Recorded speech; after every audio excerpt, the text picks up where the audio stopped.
స్తోత్రం స్తోత్రం స్తోత్రం అయ్యా. ఉదయకాలంలో స్వామి నీ దయతో నీ కనికరములు జ్ఞాపం చేసుకున్నావు స్వామి, నీకు స్తోత్రం చేస్తున్నాను. ఉదయకాలంలో ప్రభు ఆమోస గ్రంథం మోగించుటకు దయచూపిన తండ్రి నీకు స్తోత్రాలు. యెహోవా గ్రంథం ప్రారంభిస్తుండగా దేవా ఈ సంకల్పాలు నీ మనసును బయలుపరచండి తండ్రి. వాక్యం ద్వారా ప్రభు ఈ దాస్తులు మీరు అభిషేకించండి, సహాయం చేయండి తండ్రి. పాత నిబంధన ప్రవక్తలు ఇద్దరే పామర్లు ప్రభు ఆత్మతో నింపి నీ గ్రంథాలు రచించి మాకు బోధిస్తున్న బోధ కూడా నీకే స్తోత్రం చెల్లిస్తున్నాను ప్రభు. మీరు వచ్చిన నీ పిల్లలను బట్టి సేవకులను బట్టి నీకు వందనాలు చెల్లిస్తున్నాను. అందరితో మీరు మాట్లాడండి ప్రభు, మొత్తం మీరు మాట్లాడండి.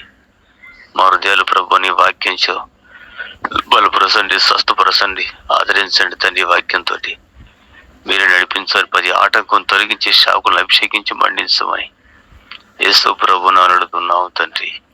ఆమేన్. ఆమేన్. ప్రార్థించిన రాబర్టయ్య గారికి వందనాలు. యేసయ్య కృప సమాధానములు మనందరికీ తోడయుండి నడిపించునుగాక. ఆమేన్. Praise the lord. మన ప్రభు అయిన యేసయ్యకు మహిమ ఘనత ప్రభావములు కలుగునుగాక. Praise the lord, praise the lord. గమనించండి ప్రియ దేవుని పిల్లరా, ఈ రోజున మనందరం కూడా పరిశుద్ధ దేవుని దగ్గర మనందరం కూడా నేర్చుకుంటున్నాము. ఈ రోజు నుంచి మనందరం కూడా యోనా పుస్తకాన్ని ధ్యానం చేయబోతున్నాము. ఈ రోజున దేవుని యొక్క ఆత్మ మనందరికీ బోధించి నడిపించునుగాక. యోనా పుస్తకం ప్రారంభం నుండి ముగింపు వరకు కూడా దేవుడే తన ఆత్మను అనుగ్రహించి మనందరికీ మంచి బోధకుడిగా ఉండి నడిపించుటకు దేవుడు తన కృపను అనుగ్రహించి నడిపించునుగాక. ఆమెన్. Praise the Lord. చూడండి నాన్న, మనందరం కూడా ఈరోజు నుంచి యోనా పుస్తకాన్ని ధ్యానం చేసుకుంటున్నాము. చాలా ప్రత్యేకమైనటువంటి పుస్తకం. ముఖ్యంగా ఈ అధ్యాయంలో అసలు యోనా ఎవరు, యోనా గురించినటువంటి సంగతులు పరిశుద్ధ జీవ గ్రంథంలో ఏమేమి రాయబడ్డాయి, అలాగే యోనా పుస్తకం మనం ఎందుకు చదవాలి, అంత ప్రాముఖ్యత ఏముంది అనేటువంటి విషయాన్ని ఈ రోజున మనందరం కూడా నేర్చుకుంటున్నాము. ఆ తర్వాత రేపు ఉదయం యోనా పుస్తకంలో ఏ అధ్యాయంలో ఏ వచనాలు ఉన్నాయి అనేటువంటి విషయాన్ని కూడా మనందరం కూడా నేర్చుకుంటున్నాము.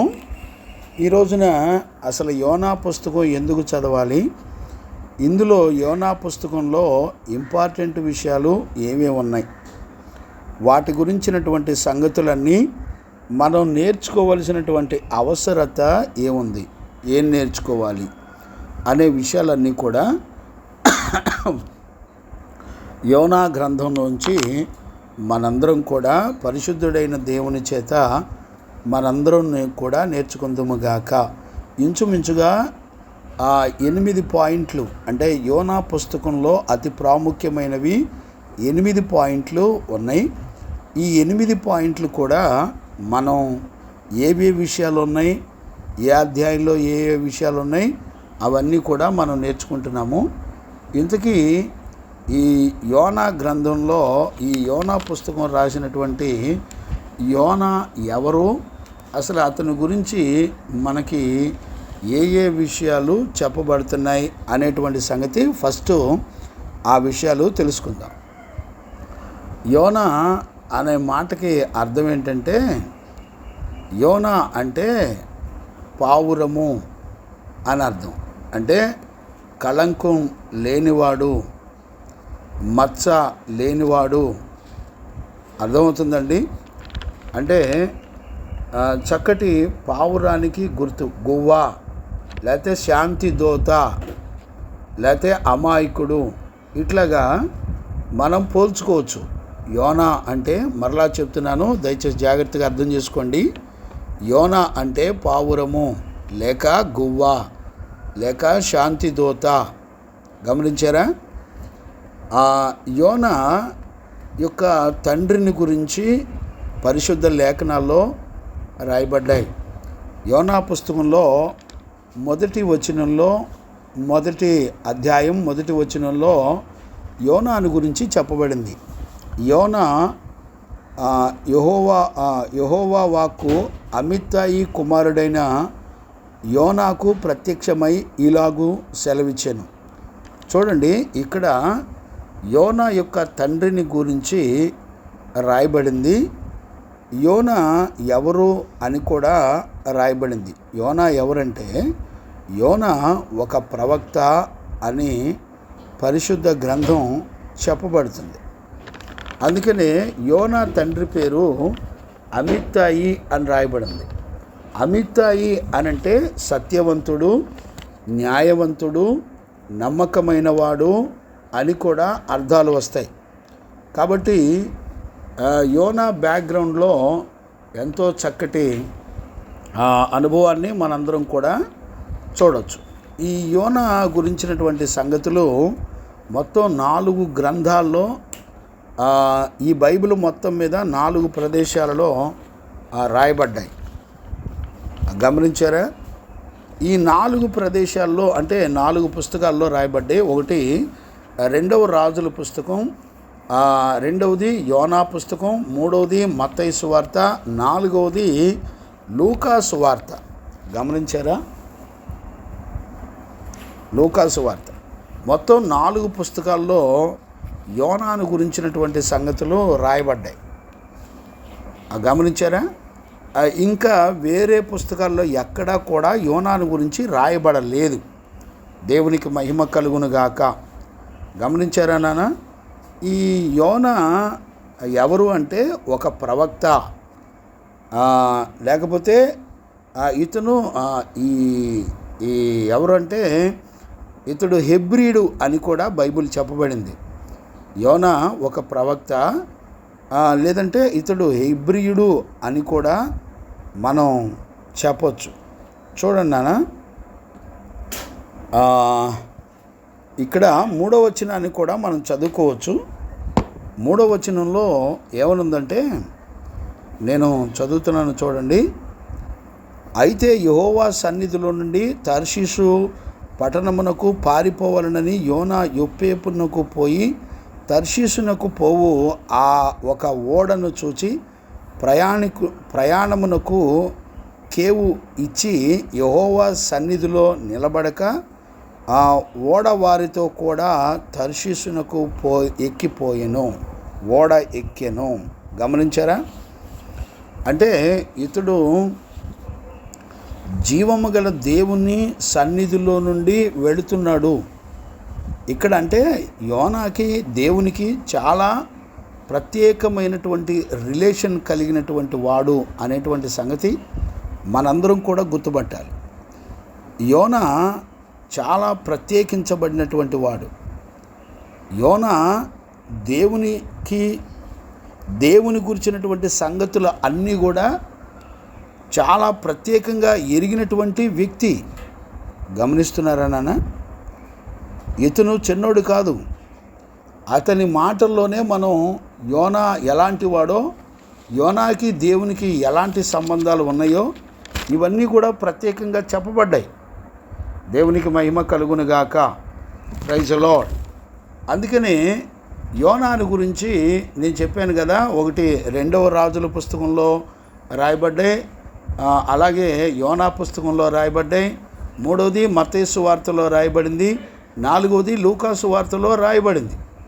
గమనిస్తున్నారా నాన్న? ఇప్పుడు యోనాను గురించి 2వ రాజుల పుస్తకంలో 14వ అధ్యాయం 23 నుంచి చదువుకోవచ్చు. నేను ఆ విషయాలు జ్ఞాపకం చేస్తాను. 2వ రాజుల పుస్తకం 14వ అధ్యాయము 23 నుంచి నేను చదువుతాను. చూడండి, 23 నుంచి. యోధా రాజును యోవాషు కుమారుడనైన అమజ్యా ఏలుబడిలో 15వ సంవత్సరమునందు ఇశ్రాయేలు రాజైన యోవాషు కుమారుడగు యెరోబాము షోమ్రోనులో ఏలనారంభించిన 41 సంవత్సరములు ఏలెను. అంటే ఇక్కడ యెరోబాము 2 పరిపాలించే కాలంలో మనందరం కూడా ఇతను ఉన్నట్లుగా మనం చూడవచ్చు, యోనా ఉన్నట్లుగా. మీరు ఆమోసు పుస్తకం ధ్యానాల్లో మీరు గనుక విన్నట్టయితే ప్రారంభంలో యెరోబాము 2 గురించి నేను ఆమోసు పుస్తకంలో ప్రారంభంలో చాలా వివరణ ఇచ్చాను. మీరు ఆమోసు పుస్తకంలోకి వెళ్ళి మీరు ఒకసారి ఆమోసు పుస్తకం ప్రారంభపు 2 సెక్షన్లు వినండి. అక్కడ ఆ యెరోబాము 2 గురించిన వివరాలన్నీ కూడా నేను ఆల్రెడీ చెప్పాను, మీరు దానిలో చూడండి. అలాగే 2వ రాజుల పుస్తకం 14లో 24 వచనం కూడా చదువుతున్నాను చూడండి, 24-25. అతడు ఇశ్రాయేలు వారు పాపము చేయుటకు కారణమగు నెబాతు కుమారుడైన యెరోబాము చేసిన పాపములను విడువక అనుసరించి యెహోవా దృష్టికి చెడుతనము జరిగించెను. 25వ వచనం. గెషెఫేరు ఊరివాడైన అమిత్తాయికి పుట్టిన తన సేవకుడైన యోనా అను ప్రవక్త ద్వారా, చూసారా, యోనా ఎవరు అంటే ప్రవక్త. యోనా ఎవరు అంటే దేవుని యొక్క సేవకుడు. గమనించారా? చూడండి, అమిత్తాయి పుట్టిన తన సేవకుడైన యోనా అను ప్రవక్త ద్వారా. చూసారా, సేవకుడు ప్రవక్త అని 2 పేర్లతో దేవుడు యోనాను పిలుస్తున్నాడు. ఇశ్రాయేలు దేవుడగు యెహోవా సెలవిచ్చిన మాట చొప్పున ఇతడు హమాతునకు పోవు మార్గము మొదలుకొని మైదానపు సముద్రం వరకు ఇశ్రాయేలు వారి సరిహద్దులను మరలా స్వాధీనము చేసుకొనెను. గమనించారా? ఏలయనగా అల్పులేమి ఘనులేమి ఇశ్రాయేలు వారికి సహాయులు ఎవరునూ లేకపోయిరి. చూడండి, యోనా ఈ యెరోబాము 2 కాలంలో యోనా ప్రవచనం ఎత్తి యెహోవా సెలవిచ్చిన మాటను గురించి చెప్పాడు యోనా. ఇప్పుడు ఆమోసు ప్రవక్త యోనా వీళ్ళిద్దరూ కూడా సమకాలీకులు. ఒకే రాజు యెరోబాము పరిపాలన చేసేటప్పుడు వీళ్ళిద్దరు ప్రవక్తలు కూడా దేవుని పక్షంగా ప్రవక్తలుగా సేవకులుగా పనిచేశారు అనేటువంటి సంగతిని కూడా మనం గుర్తుపట్టచ్చు. ఇక్కడ చూడండి, ఈ యోనా ముందుగానే ప్రవచించాడు. ఎవరి గురించి? ఇశ్రాయేలీల యొక్క రాజ్యము హమాతు మొదలుకొని మార్గము మొదలుకొని మైదానము సముద్రం వరకు ఇశ్రాయేలు వారి యొక్క సరిహద్దులు విస్తరిస్తాయి అనేటువంటి సంగతి యోనా అప్పుడే ప్రవచించాడు. అంటే దీన్ని బట్టి మనకు అర్థమవుతుంది ఏంటి? యెరోబాము 2 కాలంలో ఇశ్రాయేలు ప్రజలు ఎక్కడి నుంచి ఎక్కడి వరకు విస్తరిస్తాడో అది యోనా ప్రవచించాడు. గమనించారా? దేవునికి మహిమ కలుగునుగాక. అలాగే ఇక్కడ మనం చూస్తున్నప్పుడు చూడండి అన్న, ఆ ప్రవచనం ద్వారా యెరోబాము ఎలాగా తన బలము పెరిగి సిరి సంపదలు పెరిగి డబ్బు పరంగా సైన్యం పరంగా చాలా బలవంతుడుగా ఎదిగాడు. కానీ ఆత్మీయ జీవితంలో చాలా భ్రష్టుడుగా ఎదిగాడు. ప్రవచనం అయితే నెరవేరింది, కానీ ఇశ్రాయేలీల యొక్క రాజ్యము యెరోబాము 2 రాజు మొదలుకొని అధికారులు, యాజకులు, సేవకులు, ప్రజలు అందరూ కూడా ఎలాంటి వారు అయ్యారంటే ఆత్మీయతలో దుర్మార్గులయ్యారు. గమనించారా నాన్న?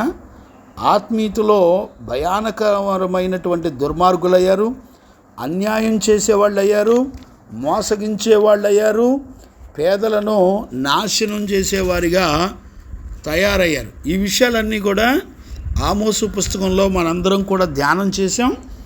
మీరు ఆ విషయాలన్నీ కూడా మీరు చదువుకోవచ్చు. గమనించారా నాన్న?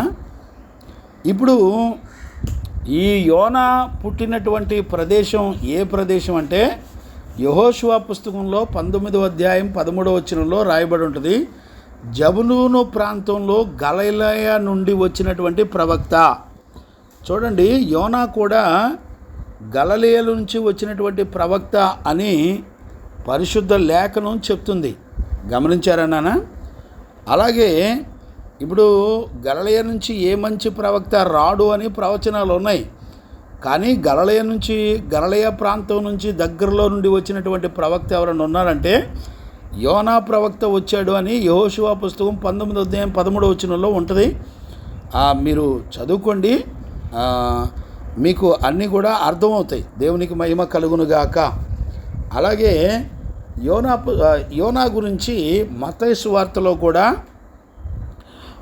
12వ అధ్యాయంలో 38 నుంచి దగ్గర 42 వచనాల వరకు పరిశుద్ధుడైన యేసయ్య మాట్లాడడాన్ని మనందరం కూడా చూడవచ్చు. నేను చదువుతాను, చూడండి. మత్తయి సువార్త 12వ అధ్యాయం 38 నుంచి నేను చదువుతాను, చూడండి. అప్పుడు శాస్త్రుల్లోనూ పరిసయ్యులలోనూ కొందరు, బోధకుడా, నీ వలన ఒక సూచక క్రియ చూడగోరుచున్నామని ఆయనతో చెప్పగా, ఆయన ఇట్లనెను, వ్యభిచారులైన చెడ్డ తరము వారు సూచక్రియలను అడుగుచున్నారు. ప్రవక్త అయిన యోనాను గూర్చినటువంటి సూచన క్రియే కానీ మరి ఏ సూచక క్రియ అయినను వారికి అనుగ్రహింపబడదు. గమనించారా నాన్న? యోనాను గురించినటువంటి సూచన తప్ప, అంటే యోనా 3 దినాలు చేప కడుపులో ఉండి ఎలాగో తిరిగి లేచాడో ఆ సూచన తప్ప మరి ఏ సూచన మీకు ఇవ్వను అని జీవము గల దేవుడు చెప్పడాన్ని మనం చూస్తున్నాం. 40వ వచనంలో నేను చదువుతున్నాను, మత్తయి సువార్త 12:40. యోనా 3 రాత్రింబవళ్ళు తిమింగలము కడుపులో ఎలాగుండెనో అలాగూ మనిషి కుమారుడు 3 రాత్రింబవళ్ళు భూగర్భములో ఉండెను. నినివే వారు యోనా ప్రకటన విని మారు మనసు పొందిరి గనుక విమర్శ సమయమున నినివే వారు ఈ తరము వారితో నిలబడి వారి మీద నేరస్థాపన చేతురు. ఇదిగో యోనా కంటే గొప్పవాడు ఇక్కడ ఉన్నాడు. చూడండి, యోనా సువార్త ప్రకటిస్తే ఆ యోనా పట్టణం, నినివే పట్టణం ప్రజలందరూ కూడా రక్షించబడ్డారు. ఇది చాలా గొప్ప మిరకల్. అర్థమైందండి? కానీ ఈ రోజుల్లో యేసు ప్రభువే స్వయంగా వచ్చి ఆయనే ముఖాముఖిగా మనందరితో మాట్లాడుతుంటే ఎవ్వరూ కూడా వినేవాళ్ళు లేరు. బిడ్డలారా, జాగ్రత్త. యోనా దినాలలో ప్రకటనకి, మనుషు కుమారుడు దినాల్లో ప్రకటనకి తేడా ఏంటో చూడండి. యోనా దినాల్లో ప్రజలందరూ, అన్యజనులందరూ కూడా రక్షించబడ్డారు.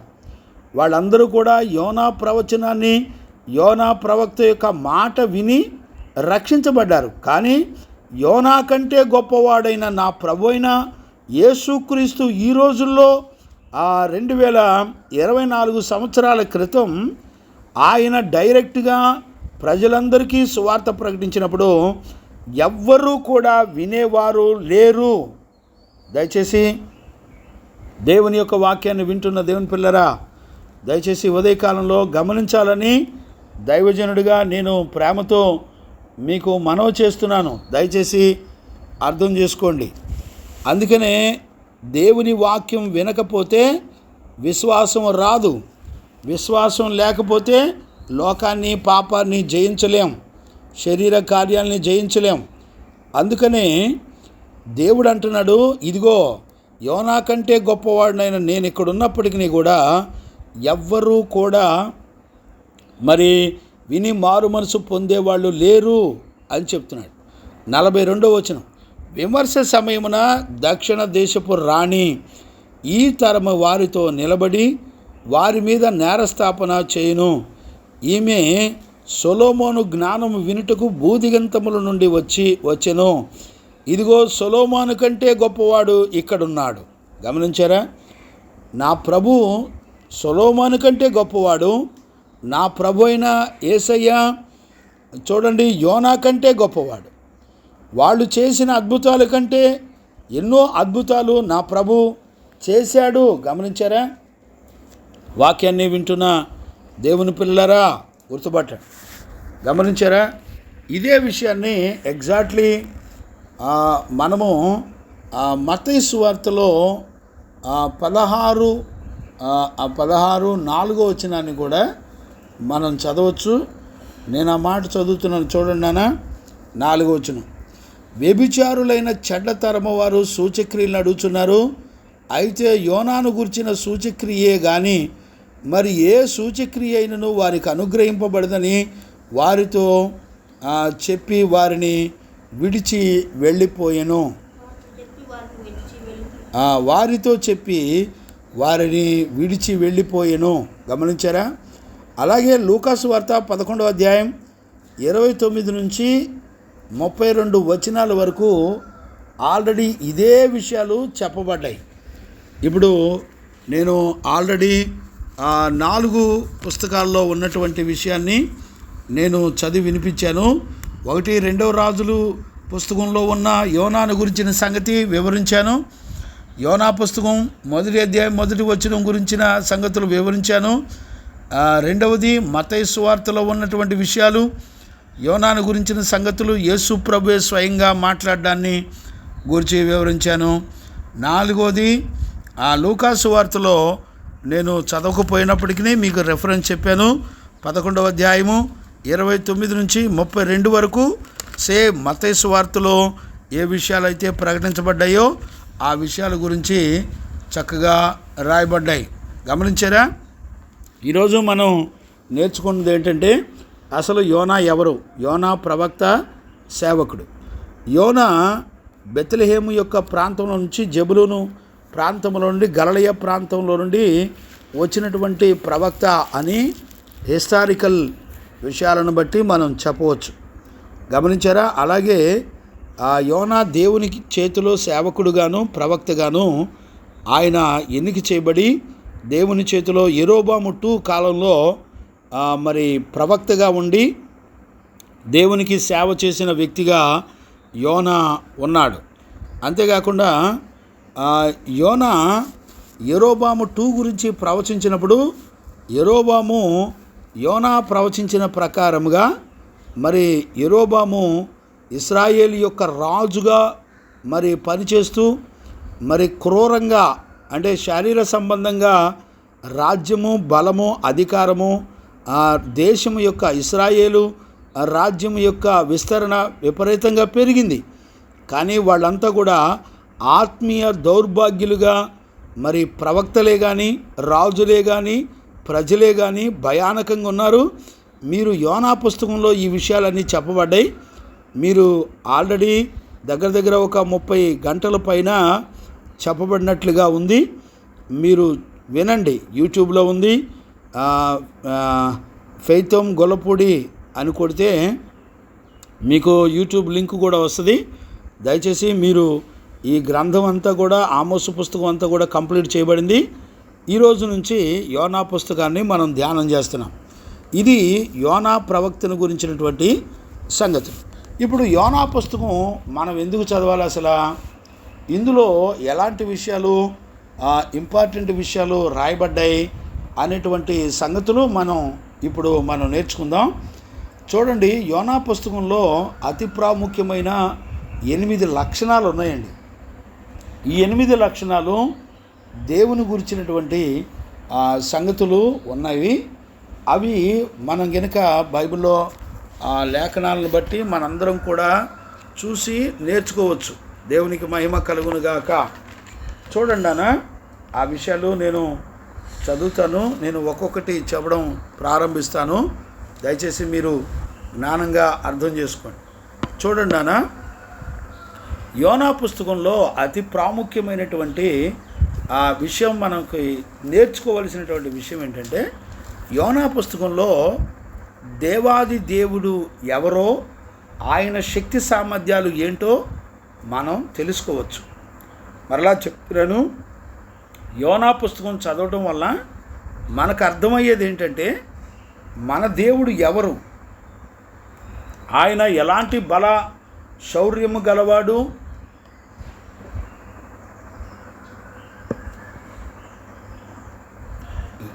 ఎలాంటి శక్తి సామర్థ్యాలు కలిగినవాడు అనేటువంటి విషయాన్ని మనం చూడవచ్చు. అలాగే రెండవదిగా ఇందులో యోనా అసలు ఎవరు, యోనాను గురించి మనం ఎందుకు తెలుసుకోవాలి అనేది కూడా మనం తెలుసుకోవచ్చు. వాస్తవానికి యోనాకి దేవుని గురించినటువంటి సంగతులు ఎంతవరకు తెలుసు, యోనాకి దేవునికి మధ్యలో ఎలాంటి రిలేషన్స్ ఉన్నాయి అనేటువంటి విషయాన్ని కూడా తెలుసుకోవచ్చు. ఇది రెండవది. మూడవది చూడండి, విధేయత చూపించిన ఆ జీవితానికి సంబంధించి అవిధేయత చూపించిన వారికి సంబంధించినటువంటి విషయాలు. అంటే విధేయత చూపించినటువంటి అన్యజనులు ఎలాగున్నారు, మరి ఆ విధేయత చూపించవలసినటువంటి ఇశ్రాయేలు ప్రజలు, యోనా, వీళ్ళిద్దరూ కూడా దేవునికి విధేయత చూపించలే. అసలు ప్రపంచం మొత్తంలో దేవాది దేవునికి విధేయత చూపించి నమ్మకస్తులుగా అసలు పెరగవలసిన వాళ్ళు ఎవరెవరు అంటే యోనా, ఇశ్రాయేలు ప్రజలు. కానీ ఈ గ్రంథం చదవడం వల్ల మనకేమర్థమవుతుందంటే అసలు ఏ ప్రజలైతే, ఏ ప్రవక్త అయితే దేవుని మాట విని నడిపించబడాలో అసలు వాళ్ళిద్దరే వినరు. యోనా దేవుని మాటను ధిక్కరించి నడిపించబడ్డాడు. అలాగే ఇశ్రాయేలు ప్రజలు కూడా దేవుని మాట విని ధిక్కరించి నడిపించబడ్డారు. కానీ విశేషం ఏంటి చెప్పనా, అన్యజనులైనటువంటి వారు మరి యోనా చెప్పినటువంటి మాట విని నినివే వారు అన్యజనులు అయినప్పటికీ వారు జీవము గల దేవుని మాట విని లోబడి పెరిగారు. వాళ్ళంతా కూడా రక్షించబడ్డారు అనేటువంటి సంగతిని కూడా మనం చూడొచ్చు. దేవునికి మహిమ కలుగునుగాక. Praise the Lord. అందుకనే వాళ్ళ గురించినటువంటి సంగతులు కనుక మనం చూస్తే యోనా పుస్తకంలో మనం చూడొచ్చు. నేను మొదటి అధ్యాయం 14 వచనంలో చదువుతాను చూడండి. మొదటి అధ్యాయం 14 వచనంలో, కాబట్టి వారు యెహోవా నీ చిత్త ప్రకారము నీవే దీనిని చేసితివి, ఈ మనుషుని బట్టి మమ్మను లయము చేయకుందువు గాక, నిర్దోషిని చంపితిరన్న నేరము మా మీద మోపకుందువు గాక అని యెహోవాకు మనవి చేసుకొని గమనించారా? ఇక్కడ అన్యజనులు దేవుని నమ్మి ఒకవేళ యోనాను సముద్రంలో పడవేయమని చెప్పింది నువ్వే, మాట్లాడింది నువ్వే, కానీ మనిషి రీతిగా యోనాని గనుక మేము ఇబ్బంది పెడితే ఆ శాపం మా మీదకి రానియొద్దు అని దేవునికి భయపడి నడిపించబడ్డారు అన్యజనులు. అంటే అన్యజనులు విధేయత చూపించారు, కానీ యోనా కానీ ఇశ్రాయేలు ప్రజలు కానీ ఎక్కడా కూడా దేవునికి విధేయత చూపించలేదు అనే విషయాన్ని కూడా మనం చూడొచ్చు. అలాగే ఆ 4వ అంశం ఏంటంటే ఈ గ్రంథం అంతా కూడా పశ్చాత్తాపంతో ప్రార్థన చేసినటువంటి గ్రంథంగా మనం చూడొచ్చు. గమనించారా? ఈ గ్రంథంలో ఏ వచనాలు చూడండి, ఏ అధ్యాయం చూడండి, ఎక్కడ చూసినా కూడా మరి కన్నీటి ప్రార్థన, పశ్చాత్తాపంతో కూడినటువంటి ప్రార్థన. ఇందులో మొట్టమొదట యోనానే పశ్చాత్తాపడి మారు మనసు పొంది కన్నీటి ప్రార్థన చేసినట్టుగా లేఖనాలు ఉన్నాయి. గమనించారా నాన్న? ఇక్కడ యోనా పుస్తకం మొదటి అధ్యాయం 16వ వచనం కూడా మనం చదవచ్చు. ఇది చూడగా ఆ మనుషులు యెహోవాకు మిగిల భయపడి ఆయనకు బలి అర్పించి మొక్కుబళ్ళు చేసిరి. అన్యజనులు దేవునికి భయపడి పశ్చాత్తాపడి ప్రార్థన చేశారట.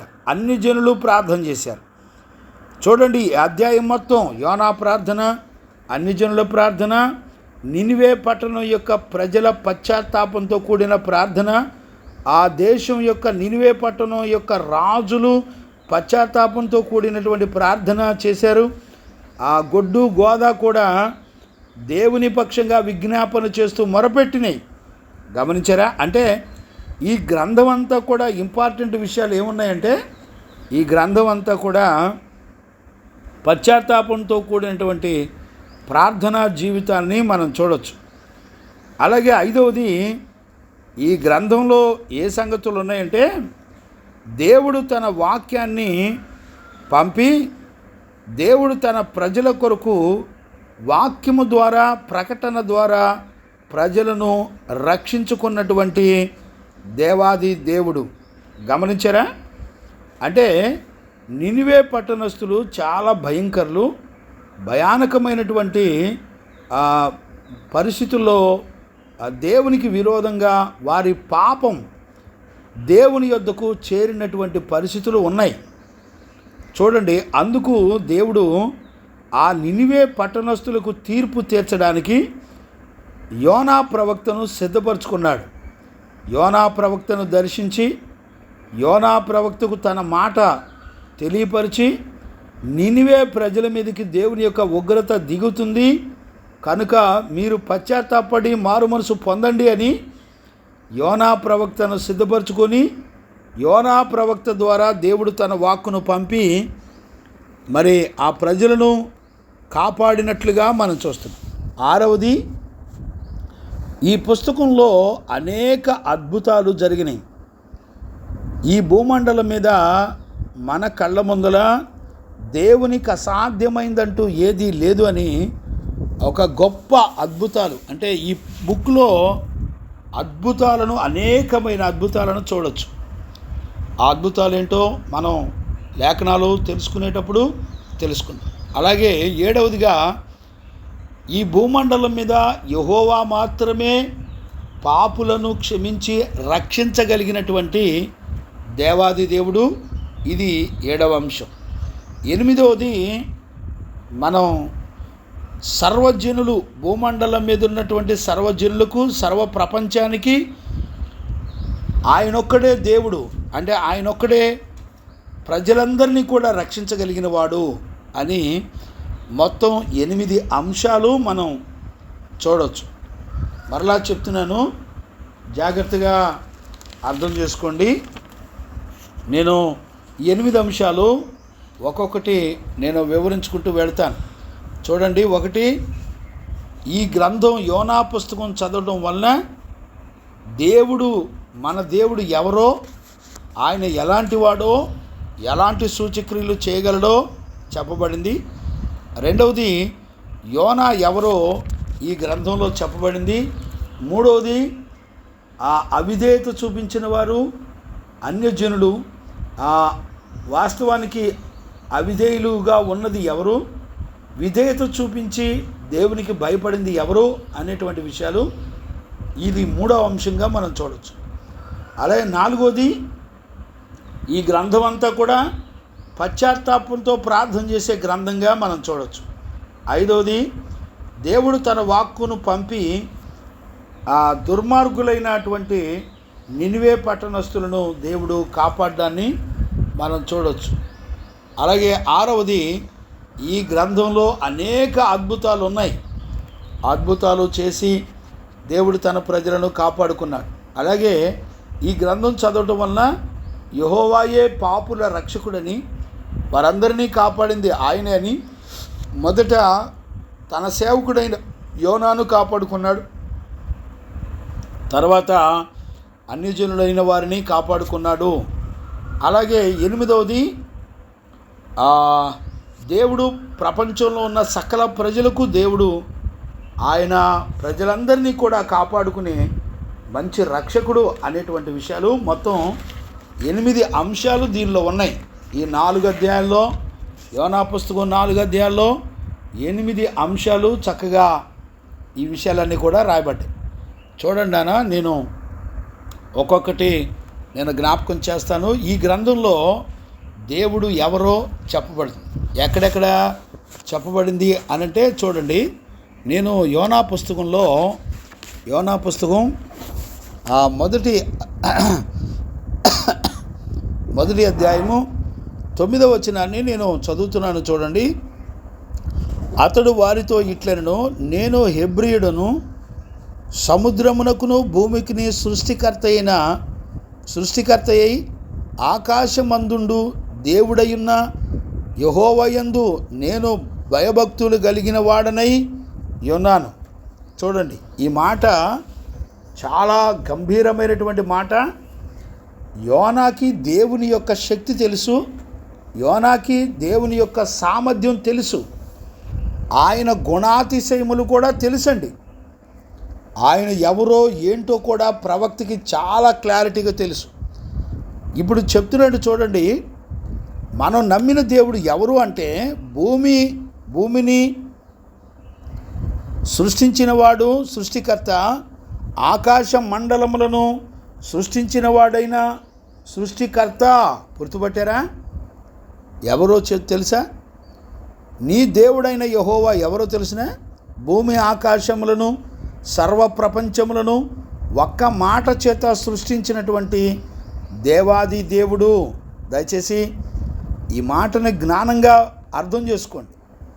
అంటే దేవుని యొక్క సామర్థ్యాన్ని ఎంత తేటగా యోనా ఎరుగున్నాడో చూడండి. ఇక్కడే మనం చూస్తే రెండవ అధ్యాయం యోనా పుస్తకం 2వ అధ్యాయం 9వ వచనం కూడా చూడవచ్చు. కృతజ్ఞతాస్తుతులు చెల్లించి నేను నీకు బలులు అర్పింతును, నేను మొక్కుకొనిన మొక్కుబళ్ళు చెల్లింపక మానను, యెహోవా యొద్దనే రక్షణ దొరుకును అని ప్రార్థించెను. గమనించారా? యెహోవా దగ్గరే రక్షణ దొరుకుతుంది. ఈయనెవరో తెలిసిన? మనుషులందరినీ కూడా, పాపులందరినీ కూడా రక్షించే రక్షకుడు. యోనా చెప్తున్నాడు, యెహోవా యొద్దనే రక్షణ దొరుకుతుంది. యెహోవాను, నేను నమ్మిన యెహోవా ఎవరో తెలిసిన? భూమి ఆకాశములు సృష్టించిన సృష్టికర్త. ఏమండి, ఈ మాట మనం చెప్పగలుగుతామండి? ఈ మాట మన జీవితంలో మనం మాట్లాడగలుగుతామా? ఈ రోజుల్లో చాలామందికి తెలియదండి. ఆయన గురించినటువంటి సంగతులు నోరారా చెప్పగలిగిన ధైర్యం మనలో ఎవరికీ లేదండి. యోనా చెప్తున్నాడు, ప్రపంచాలను సృష్టించిన, సర్వ ప్రకృతులను సృష్టించిన దేవుడు నా దేవుడు, ఆయన యందు భయభక్తులు కలిగినటువంటి వాడను నేను అని చెప్తున్నాడు. అంతేకాకుండా యెహోవా యొద్దనే రక్షణ దొరుకుతుంది అని చెప్తున్నాడు. మూడవదిగా మనం చూస్తే 4వ అధ్యాయంలో 2వ వచనాన్ని కూడా మనం చదువుకోవచ్చు. నేను చదువుతున్నాను చూడండి. యెహోవా, నేను నా దేశమందు ఉండగా ఇట్లు జరుగునని నేను అనుకుంటుని కదా, ఇందువలననే నీవు కటాక్షము, జాలియు, బహుశాంతమును, అత్యంత కృపగల దేవుడవై ఉండి పశ్చాత్తాపడి కీడు చేయక మానుదువని నేను తెలుసుకొని దానికి ముందుగానే తర్షీషునకు పారిపోతుని. గమనిస్తున్నారండి? యోనా ఇంకా దేవుని గురించి ఏం చెప్తున్నాడో తెలిసిన? చూడండి, ఆయన కరుణా కటాక్షము కలిగిన వాడు, జాలి గలవాడు, బహుశాంతము గలవాడు, అత్యంత కలిగిన వాడు అయిన దేవుడు. అంతేకాకుండా ఆయన పశ్చాత్తాపడేటువంటి దేవుడు అంటున్నాడు. గమనించారా? యోనా ఎంత చక్కగా ఎరిగినవాడో. ఏమండి, ఈ రోజున మన నోటికి ఆ మాటలు వస్తాయండి. ఆయన పశ్చాత్తాపడతాడు అంటే అర్థం ఏంటి? నీ బ్రతుకు మార్చుకొని దేవుడు గద్దించినప్పుడు నీవు గనక పశ్చాత్తాపడితే దేవుడు నీకు చేయవలసిన కీడు చేయకుండా ఆయన పశ్చాత్తాపడి మనసు మార్చుకుంటాడంటండి. ఏం దేవుడు అండి! ఎలా తెలుసండి యోనాకి? యోనా జీవము గల దేవుని ఎలా రుచి చూశాడండి? యోనాకి జీవము గల దేవునికి ఎలాంటి రిలేషన్స్ ఉన్నాయి చూడండి. యోనాను టచ్ చేస్తే దేవుడు కనికరం కలిగినవాడు, యోనాను టచ్ చేస్తే దేవుడు జాలి కలిగినవాడు, యోనాన్ని టచ్ చేస్తే దేవుడు కరుణా కటాక్షములు కలిగినవాడు, యోనాను టచ్ చేస్తే దేవుడు శాంతము కలిగినవాడు, అత్యంత కృప కలిగినవాడు, ఆయన మనుషులందరి కొరకు పశ్చాత్తాపడేవాడు. గమనించారా? ఎంత చక్కటి అనుభవాన్ని కలిగి ఉన్నాడు యోనా.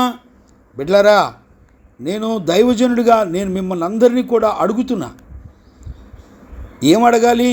నిన్ను టచ్ చేస్తే నీ మాటలో కానీ, నీ చూపులో కానీ, నీ ప్రవర్తనలో కానీ నువ్వు నమ్మిన దేవుడు సృష్టికర్త అని కానీ, నిన్ను కదిలిస్తే నీ దేవుడెవరో నిన్ను బట్టి ప్రజలకు తెలిసిద్దండి. ఏమండి, యోనా ఎలాంటి వాడో, జీవము గల దేవునితో ఎలాంటి సహవాసం చేసేవాడో దయచేసి ఈ ఉదయకాలంలో గుర్తుపట్టాలని దైవజనుడిగా నేను జ్ఞాపకం చేస్తున్నాను. గమనించారా ఎంత చక్కటి అనుభవం కలిగి ఉన్నాడో. ఈ రోజున యోనాను కదిలిస్తే దేవుడు కరుణా సంపన్నుడు, కనికర కటాక్షములు గలివాడు, కృప కలిగినవాడు, ప్రేమ కలిగినవాడు. చూసారండి, ఆయన పరిశుద్ధుడు, ఆయన నీతిమంతుడు, అద్భుతాలు చేయగలిగినవాడు, మహత్కార్యాలు చేయగలిగినవాడు, ఎంత ఘోర పాపినైనా క్షమించి రక్షించగలిగినవాడు అని నీ జీవితాన్ని బట్టి కనపడుతుందండి. ఈ రోజుల్లో ఎవ్వరూ కూడా ఆలోచించేవాళ్ళు లేరు. అలాంటి మనస్సాక్షి మన ద్వారా దేవునికి కనపడుతుందండి.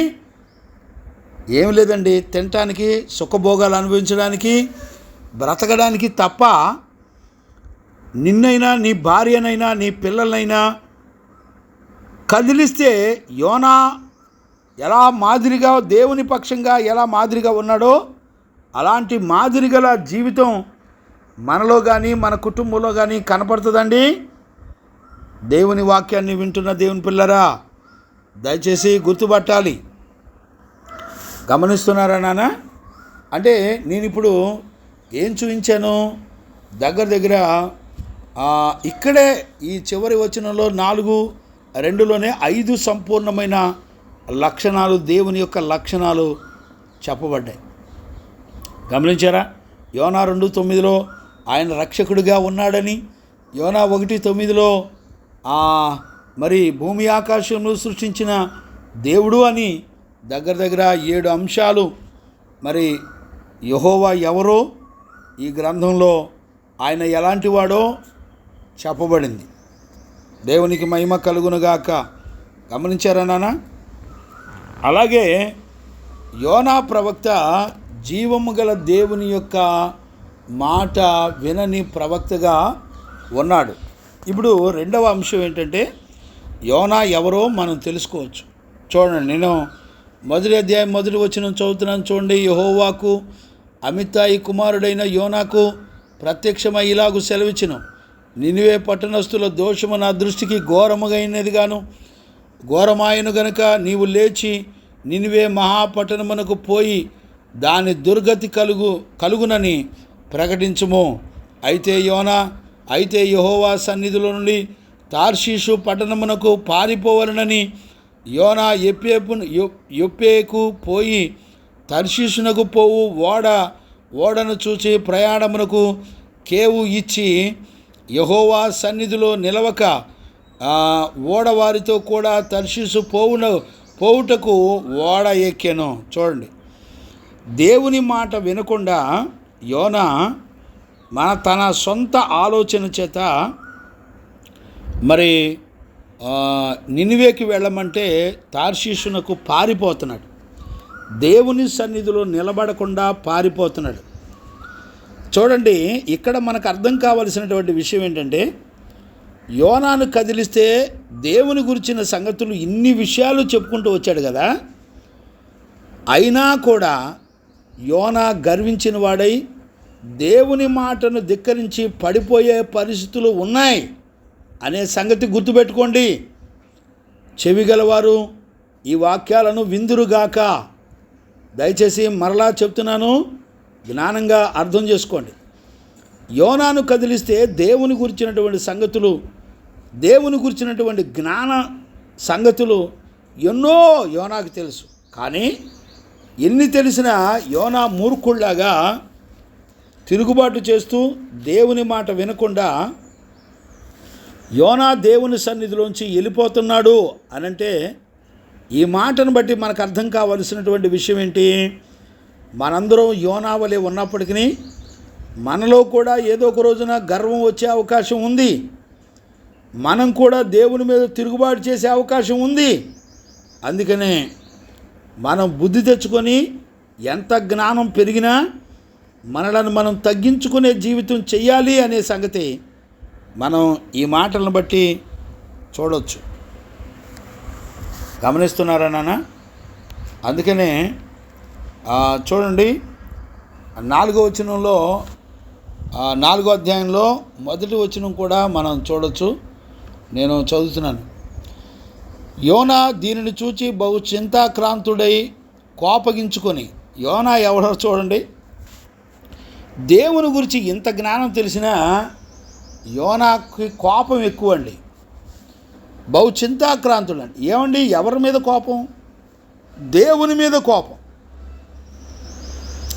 ఈ రోజుల్లో భక్తి కలిగిన వాళ్ళు ఎంతమంది ఉన్నా వాళ్ళల్లో చాలామందికి దేవుడు చేసే కార్యాలు నచ్చదండి. అంటే మనకు శత్రువుగా ఉన్నారనుకోండి, మన శత్రువుని దేవుడు కాపాడడం మొదలు పెడితే మనం అలుగుతాం, మనం దేవుని మీద కోపగించుకుంటాం. ప్రభా, నువ్వు వాళ్ళని నాశనం చేయకుండా వాళ్ళని ఎందుకు క్షమించావు? అండి, గమనించారా? మన బుద్ధులన్నీ కూడా బయటపడతా ఉంటాయి. ఎంత భక్తి కలిగిన వారమైనా దేవుని చిత్తం జరగటమే మనం కోరుకోవాలి తప్ప, దేవుడు ఎవరిని కనికరిస్తాడో వారిని కనికరిస్తాడు, దేవుడు ఎవరిని క్షమిస్తాడో వారిని క్షమిస్తాడు. ఆయన ఇష్టము చొప్పున ఆయన సార్వభౌమాధికారాన్ని మనం ఇక్కడ చూడవచ్చు. నినివే పట్టణస్థులు యోనా చెప్పినట్టుగా భయంకరులే, కానీ నినివే పట్టణస్థుల్ని కనికరించడానికి దేవుడు ఇష్టపడిన తర్వాత మనం ఎవ్వరం కూడా మన ఆలోచన ప్రకారం జరగాలి అనుకోవటం మూర్ఖత. అంటే యోనా మూర్ఖుడు. యోనా చింతాక్రాంతుడై బహు కోపగించుకుంటున్నాడంటండి. చూసారా? 3వ వచనం కూడా చదువుతున్నాం చూడండి. 4వ అధ్యాయం యోనా పుస్తకం 4వ అధ్యాయం 3వ వచనం. నేనిక బ్రతుకుట కంటే చచ్చుట మేలు, యెహోవా నన్నిక బ్రతకనీక చంపుమని యెహోవాకు మనవి చేసెను. చూసారండి యోనా ఎలాంటోడో? అయ్యా, నేను చచ్చిపోతానని మాట్లాడితే నేను చనిపోతా, నాకొద్దు, నేను బతకను అని కోరుకుంటున్నానండి. ఈ రోజున మనం ఎంత భక్తి చేసినా మన బ్రతుకులో కూడా దేవుని మీద గొణిగి సణిగి నేను చనిపోతాను, నా ఇష్టం ప్రకారంగా ఎప్పుడు కావాలంటే అప్పుడు నేను చనిపోతాను, నన్ను తీసుకుంటావా చస్తావా అని మూర్ఖుడిగా ఉండి ప్రార్థన చేస్తున్నాడు యోనా. అంటే యోనాలో ఎలాంటి యాంగిల్స్ ఉన్నాయో చూడండి. ఏమండి, యోనాకు శత్రువులు అయితే అవ్వచ్చండి. యోనా అన్యజనుడైన దేవునికి విరోధంగా లేచిన శత్రువులను కాపాడినటువంటి దేవుడు కదా. ఆయన కాపాడుతాడంటే ఈయనకెందుకు అంత బాధ? ఆయన సార్వభౌమాధికారం కలిగిన వాడు, ఎవరినైనా క్షమించగలడు, ఎవరినైనా శిక్షించగలడు. ఈయనకెందుకంటే బాధ? ఈ రోజుల్లో మనం కనుక గమనించినట్టయితే యోనా మరి అనేక పర్యాలు కోపగించుకోవడమే కాకుండా, అసహించుకోవడమే కాకుండా, దేవుని సన్నిధిని విడిచిపెట్టి పారిపోయే వ్యక్తిగా ఉండటమే కాకుండా అనేక పర్యాలు నేను చనిపోతాను, నాకు అక్కర్లేదు అని చెప్పుకుంటున్నాడు. గమనించారా? ఇందులోనే 9వ వచనం కూడా చదవచ్చు. నేను చదువుతున్నాను చూడండి. యోనా పుస్తకం 4వ అధ్యాయం 9వ వచనం. అప్పుడు దేవుడు ఈ సొర చెట్టును గురించి నీవు కోపగించుట న్యాయమా అని యోనాను అడగగా, యోనా ప్రాణము పోవునంతగా కోపగించుట న్యాయమే అనెను. చూడండి దేవుని ఎలా ఎదురిస్తున్నాడో చూడండి. ఏమండి, దేవుని తెలియనివాడు కాదు, దేవుని శక్తి ఎరగనివాడు కాదు, దేవుడు అద్భుతాన్ని రుచి చూసిన వ్యక్తి, సముద్రంలో ప్రాణాపాయ స్థితిలో మరణించే సమయంలో రక్షకుడిగా ఉండి యోనాను ఎలా కాపాడాడో ఎరిగినవాడు. యోనా అయితే రక్షించబడచ్చు, కానీ నినివే ప్రజలు మాత్రం రక్షించబడకూడదు. చూడండి ఎంత కోపమో యోనాకి. ఒక్క పూట అప్పటికప్పుడు పుట్టి పెరిగినటువంటి సొర చెట్టు యోనాకి నీడనివ్వలేదని ఎంత కోపం వచ్చిందో. దేవుడు అడుగుతున్నాడు, యోనా నువ్వెందుకు కోపడుతున్నావు? నీకు కోపమేలా? గమనించారా? నరుని కోపము దేవుని నీతిని నెరవేర్చదు. గమనిస్తున్నారా? ఈరోజు ఉదయకాలంలో వాక్యం వింటున్న దేవుని పిల్లరా, ఎలాగున్నారో గుర్తుపడుతున్నారా? ఇప్పుడు యోనాను గురించినటువంటి అనుభవాలు మనం ఎన్ని నేర్చుకున్నాం? 1, 2, 3, 4, 5 రకాల గుణాలు యోనా దేవుణ్ణి తిరస్కరించి తిరుగుబాటు చేసినటువంటి 5 రకాల గుణాలు యోనా జీవితంలో ఉన్నాయి. ఇప్పటికీ 2 విషయాలు చూసాం. ఒకటి, యోనా గ్రంథం చదవటం వలన దేవుడు ఎవరో తెలుసుకోవచ్చు. యోనా గ్రంథం చదవటం వలన యోనా బ్రతికేంటో, యోనా జీవించిన జీవితం ఏంటో తెలుసుకోవచ్చు. అలాగే మూడవది, అవిధేయత చూపించిన యోనా ఇశ్రాయేలు ప్రజలు. గమనించారా? ఇంకా విధేయత చూపించిన అన్యజనులు, 2 రకాల గుంపుల గురించి ఇక్కడ ఈ యోనా పుస్తకంలో మనం చదవచ్చు. యోనా పుస్తకంలో 1వ అధ్యాయంలో నేను చదివాను కదా, 1వ అధ్యాయం 14వ వచనంలో ఏమని రాయబడింది? అన్యజనులైన వాళ్ళు మరి ఓడ నావికులు,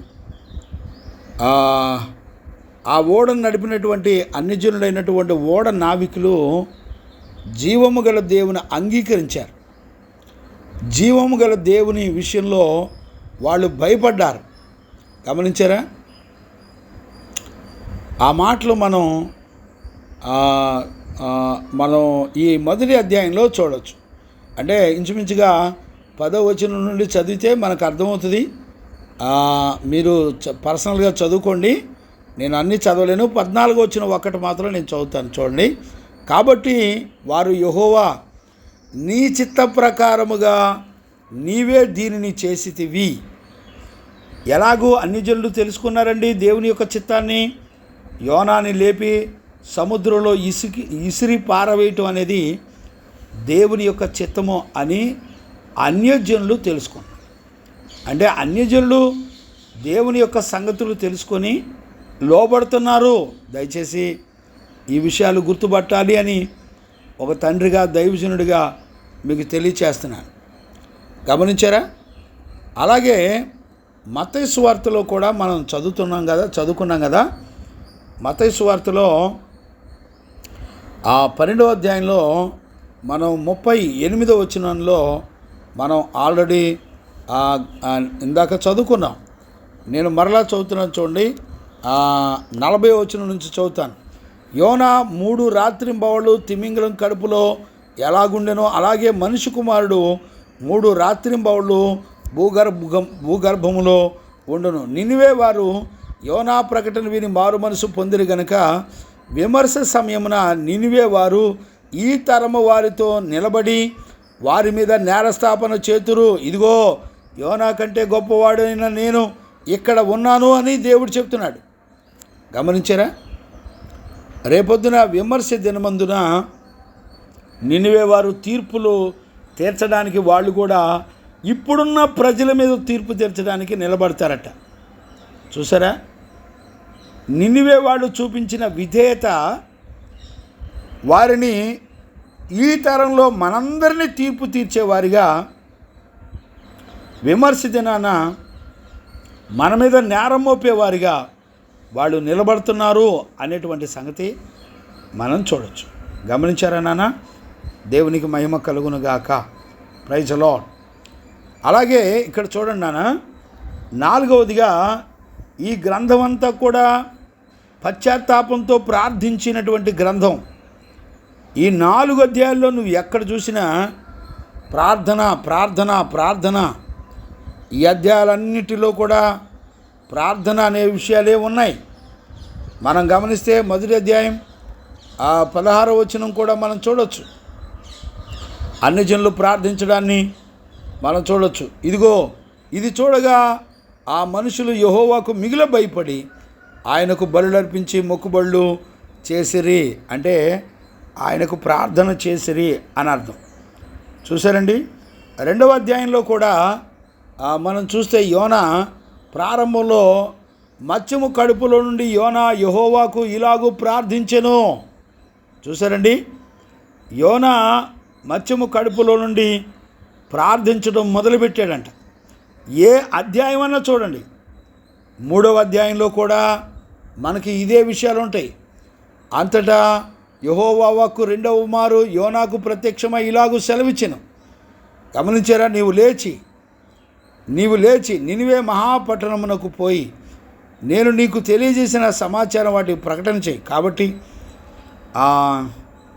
ఇక్కడ నినివే పట్టణస్థులు కూడా పశ్చాత్తాపడి ప్రార్థించినటువంటి విషయాలు మనం చూడొచ్చు. చూడండి, 5వ వచనం చదువుతున్నాను చూడండి. నినివే పట్టణం వారు దేవుని యందు విశ్వాసం ఉంచి ఉపవాస దినము చాటించి గనులేమి అల్పులేమి అందరూ గోనెపట్ట కట్టుకొనిరి. ఆ సంగతి నినివే రాజునకు వినబడినప్పుడు అతడు సింహాసనం మీద నుండి దిగి తన రాజవస్త్రములను తీసివేసి గోనెపట్ట కట్టుకొని బూడిదలో కూర్చుండి వాళ్ళు పశ్చాత్తాప్తులై అంగలార్చినట్లుగా మనం చదువుతున్నాం. గమనించారా?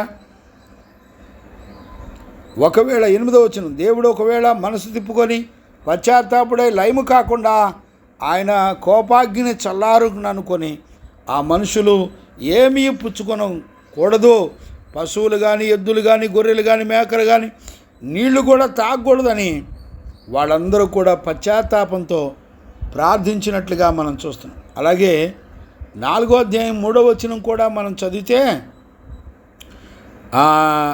నేనిక బ్రతుకుట కంటే చచ్చుట మేలు, యెహోవా నన్నిక బ్రతకనిక చంపు మని యెహోవాకు మనవి చేసింది. యోనా ముగింపులో చాలా పశ్చాత్తాపంతో ప్రార్థించినట్లుగా మనం చూస్తున్నాం. గమనించారా నాన్న? అంటే ఈ అధ్యాయంలో ఉన్నవన్నీ కూడా పశ్చాత్తాపంతో ప్రార్థించే అనుభవాలే ఉన్నాయి. ఇక్కడ 5వది, దేవుడు యోనాను అంటే ఆయన తన ప్రజలు నశించిపోతుండగా వారికి దేవుడు తన వాక్కును పంపి ఆ వాక్యము ద్వారా యోనాను సిద్ధపరిచి మరి ఆ పాపంలో మరణిస్తున్నటువంటి ప్రజలందరినీ కూడా కనికరించి రక్షించినట్లుగా యోనా 1వ అధ్యాయము 2వ వచనం, 3వ అధ్యాయం 1-2 వచనాలు మనం చదువుకుంటే ఇక్కడ మనకు అర్థమవుతుంది. చూడండి, నేను చదువుతున్నాను చూడండి. యోనా పుస్తకం 2వ అధ్యాయం 1వ అధ్యాయం 2వ వచనం, నినివే పట్టణస్థులు దోషము నా దృష్టికి ఘోరమాయను గనుక నీవు లేచి నినివే మహాపట్టణమునకు పోయి దానిని దుర్గతి కలుగునని ప్రకటన చేయము. అంటే యోనాను దేవుడు వెళ్ళి లేపి యోనాను దర్శించి యోనాను సిద్ధపరిచి యోనా ద్వారా తన సేవకుని ద్వారా వాక్కును బయలుపరిచి తన ప్రజలను రక్షించుకోవడానికి దేవుడు తన వాక్కును పంపినట్లుగా మనం చూస్తున్నాం. ఇక్కడ చూడండి 3వ అధ్యాయంలో 1-2 వచనాలు, అంతటా యెహోవాకు రెండవ మారు యోనాకు ప్రత్యక్షమై సెలవిచ్చినదేమనగా నీవు లేచి నినివే మహాపట్టణమునకు పోయి నేను నీకు తెలియజేయు సమాచారము దానికి ప్రకటన చేయండి. చూసారా? అర్థమవుతుందండి.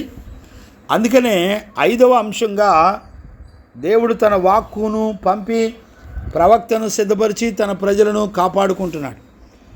6వదిగా మనం చూస్తే ఈ పుస్తకం అంతా కూడా అద్భుతాల పుస్తకం. ఎందుకని చెప్పండి? ఏమండి, సముద్రంలో దేవుడు చేసిన అద్భుతాలు అంతా కాదండి. ఏమండి, సముద్రంలో యోనా ప్రవక్తను రక్షించాడు. సముద్రంలో మునిగిపోయిన మనిషిని కాపాడిన దేవుడు ఆయన. ఇవన్నీ రియల్గా జరిగినటువంటి సత్యాలండి. అంతేకాకుండా ఆ సముద్రంలో యోనా కొరకు తిమింగలాన్ని పంపించడం ఒక అద్భుతం, యోనాను మింగటం ఒక అద్భుతం, యోనాను తిరిగి నినివే పట్టణం దగ్గర కక్కివేయటం ఒక అద్భుతం. ఎన్ని అద్భుతాలో చూడండి. యోనా గ్రంథం మొత్తం అద్భుతాలేనండి. ఇంకొక విషయం చెప్పనా, నినివే పట్టణం మొత్తం ప్రజలందరూ, రాజులు, అన్యజనులు వీళ్ళందరూ రక్షించబడ్డారండి. ఏమండి, ప్రపంచంలో భూమి పుట్టినది మొదలుకొని ఇప్పటి వరకు దేశం ప్రజలందరూ కూడా రక్షించబడిన దాఖలాలు ఎక్కడా లేవండి. ఈ యోనా పుస్తకంలో ఉంది. దిస్ ఈజ్ ద హయ్యర్లీ మెరకల్స్ అనమాట. గొప్ప అద్భుతాలన్నీ కూడా యోనా పుస్తకంలోనే ఉన్నాయండి. నేను వాక్యం ధ్యానం చేసేటప్పుడు వరుస వెంబడి వరుస ప్రతి వచనం చదువుకునేటప్పుడు ఈ విషయాలన్నీ కూడా నేను ఎక్స్ప్లెయిన్ చేస్తాను. నాకు టైం అయిపోతుంది. గమనించారా? 7వది యెహోవా ఒక్కడే రక్షించువాడు అనే సంగతి మనం చూడొచ్చు. చూడండి 2వ అధ్యాయం 9వ వచనంలో యోనా చెప్తాడు. ఏమని చెప్తాడంటే కృతజ్ఞతాస్తుతులు అన్ని జనులు చెప్తూ ఉంటారు. కృతజ్ఞతాస్తుతులు చెల్లించి యోనా చెప్తాడు, కృతజ్ఞతాస్తుతులు చెల్లించి నేను నీకు బలులు అర్పించుచున్నాను. నేను మొక్కుకొనిన మొక్కుబళ్ళు చెల్లింపక మానను. యెహోవా యొద్దనే రక్షణ దొరుకును అని ప్రార్థించాడు యోనా. చూసారా, దేవుడొక్కడే రక్షించగలడు. 8వదిగా మనం చూస్తే సర్వజనులందరూ అంటే ఆ మాటకు అర్థం ఏంటంటేనండి, అన్యజనుడైన అబ్రహామును దేవుడు ఆదికాండం 12వ అధ్యాయంలో ఒక వ్యక్తి ద్వారా అన్యజనుడైన ప్రజలందరినీ కూడా దేవుడు రక్షించుకుంటున్నాడు. నేను 12వ అధ్యాయము 1-2 వచనాలు చదువుతాను చూడండి. యెహోవా నీవు లేచి దేశం నుండి, నీ దేశం నుండి, నీ బంధువుల యొద్ద నుండి, నీ తండ్రి ఇంటి నుండి బయలుదేరి నేను నీకు చూపించు దేశమునకు వెళ్ళుము. నిన్ను గొప్ప జనముగా చేసి నిన్ను ఆశీర్వదించి నీ నామము గొప్ప చేయుదును. నీవు ఆశీర్వాదముగా ఉందువు. నిన్ను ఆశీర్వదించు వారిని నేను ఆశీర్వదించేదను, నిన్ను దూషించిన వారిని నేను శపించేదను. భూమి యొక్క సమస్త వంశములు నీ యందు ఆశీర్వదించబడునని అబ్రహాముతో చెప్పగా. చూసారా, భూమి మీద ఉన్న సర్వ ప్రపంచ ప్రజలందరినీ కూడా దేవుడు నీతిమంతుడైన అబ్రహాము ద్వారా రక్షిస్తానంటున్నాడు. అంటే సకల ప్రజలకు ఆయన రక్షకుడు, ఆయన కాపాడే దేవుడు, ప్రజలందరినీ కూడా రక్షించే దేవుడు. 8 అంశాలు ఇవి. అంటే యోనా పుస్తకం మనం ఎందుకు చదవాలంటే ఈ 8 అంశాలు దీనిలో ఉన్నాయి. ఇవన్నీ మనం తెలుసుకోవడానికి చదవాలి. యోనా గురించి కూడా తెలుసుకోవడానికి చదవాలి. అన్నిటికంటే ఎందుకు చదవాలంటే ఇది దేవుని యొక్క వాక్కు, దేవునికి మహిమ కలుగునుగాక. యోనా గ్రంథం అంతా కూడా దేవుని యొక్క వాక్కు, అందుకనే మనం చదవాలి. అందుకనే దేవుని యొక్క వాక్యం తెలుసుకొని మనందరం కూడా సిద్ధపడాలి. అలాంటి కృప యేసయ్య మనందరికీ అనుగ్రహించి నడిపించును గాక. ఆమేన్. ప్రార్థన చేసుకుందాం. ప్రార్థన. మహాపరిశుద్ధుడైన తండ్రి, నీకు కృతజ్ఞతాస్తుతులు చెల్లిస్తున్నాను నాయనా. ఈ ఉదయకాలంలో నాయనా ఈ దినాన్న యోనా పుస్తకాన్ని ధ్యానం చేసుకోవడానికి కృపనిచ్చినందుకు స్తోత్రాలు. నాయనా, యోనా గ్రంథం మేమెందుకు చదవాలో, మేమెందుకు ధ్యానం చేయాలో ప్రభా ఎంతో తేటగా మాకు బోధించిన తండ్రి నీకు స్తోత్రాలు. నాయనా, వాక్యం విన్న బిడ్డలందరినీ దర్శించండి. ఆ యోనా గ్రంథం ఎంత విలువైందో, ఎంత ప్రాముఖ్యమైందో ఎరిగి ఉండడానికి కృప దయచేయండి.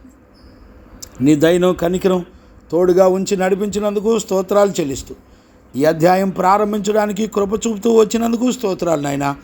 ఈ అధ్యాయంలో ఉన్న 4 అధ్యాయాలు నాయనా వచ్చిన వెంబడి వచ్చిన కంప్లీట్ చేయడానికి నీ కనికరం ఉంచి, దయ నుంచి, నీ అనాది సంకల్పంలో ఉన్న సంపూర్ణమైన సంగతులన్నీ కూడా మా అందరికీ బోధించి మంచి తండ్రిగా నాయనా మాకు దేవుడిగా ఉండి, మా సృష్టికర్తగా ఉండి మమ్మల్ని నడిపించండి నాయనా. నీ చిత్తంలో ఉన్న బిడ్డలందరినీ కూడా ప్రతి దినము లైవ్లోకి వచ్చి ఉపదేశాన్ని విని రక్షించబడ్డానికి కృపనిచ్చినందుకు కృతజ్ఞతాస్తుతులు చెల్లిస్తూ దీనిని ప్రారంభించిన దేవుడవు నీవే, దీనిని కొనసాగించి ముగింపు వరకు కూడా మంచి బోధకుడిగా ఉండి మాకు బోధించే దేవుడవు కూడా నీవే.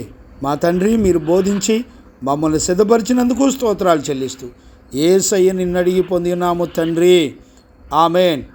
ప్రార్థన ఆలకించి అడిగినవన్నీ పొందుకునే భాగ్యం ఇచ్చి నడిపించిన యేసయ్యకు స్తోత్రము చేయుదుమో. స్తోత్రం స్తోత్రం స్తోత్రం స్తోత్రం స్తోత్రం. తండ్రి, కుమార, పరిశుద్ధాత్మదేవునికి స్తోత్రము చేయుదుమో. స్తోత్రం స్తోత్రం స్తోత్రం స్తోత్రం స్తోత్రం. ఆమేన్. మన తండ్రి అయిన దేవుని నుండి, మన ప్రభు అయిన యేసుక్రీస్తు నుండి, పరిశుద్ధాత్ముని యొక్క అన్యోన్య సహవాసము, సన్నిధి, సమాధానము విశ్వసించిన బిడ్డలకును సకల పరిశుద్ధులకును యేసయ్య కృపా సమాధానములు మనందరికీ తోడైండి నడిపించునుగాక. ఆమేన్. ఆమేన్.